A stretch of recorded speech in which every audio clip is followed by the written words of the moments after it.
सावनेर विधानसभा मतदारसंघात आमदार आशिष देशमुख यांना प्रचार सभेत देवेंद्र फडणवीस यांनी मंत्रिपद देण्याचं आश्वासन हे दिलं होतं। पण काल महायुती सरकारचा मंत्रिमंडळ विस्तार पार पडला। यामध्ये मात्र आशिष देशमुख यांना डावलण्यात आलेलं आहे। या सगळ्या संदर्भात त्यांच्याशी संवाद साधले आमचे प्रतिनिधी ज्ञानेश्वर पवार यांनी।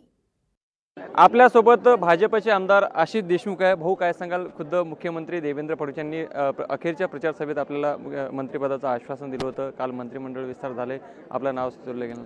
त्याने जिल्ह्यातून या राज्याचे मुख्यमंत्री सन्मान्य देवेंद्रजी येतात। आमच्या पक्षाला भूतोन भविष्यती असं जे यश मिळवून देणारे आमचे प्रदेशाध्यक्ष चंद्रशेखरजी बावनकुळे आज मंत्रिमंडळात आहे आणि म्हणून त्याच्या माध्यमातून जिल्ह्याचा आणि मतदारसंघाचा विकास साधताना नक्कीच आम्हाला आनंद वाटेल। कोणाची कुठलीही नाराजी माझी तरी किमान नक्कीच नाही आहे। देवेंद्रजींनी शब्द दिल्यानंतर देखील मंत्रिपद मिळालं नाही, याची कुठ नाराजी वगैरे खदगद नाही, नाराजी असण्याचं कारणच नाही। शेवटी जनतेचा विश्वास जो मला मिळाला आहे तो खऱ्या अर्थाने सार्थक करण्यासाठी देवेंद्रजी फडणवीस यांच्या सरकारच्या माध्यमातून जास्तीत जास्त काम करणं हा नक्कीच माझा त्याच्या मागचा उद्देश राहील। कॅमेरामॅन राजेशसह मी ज्ञानेश्वर पवार, लोकशाही मराठी, नागपूर।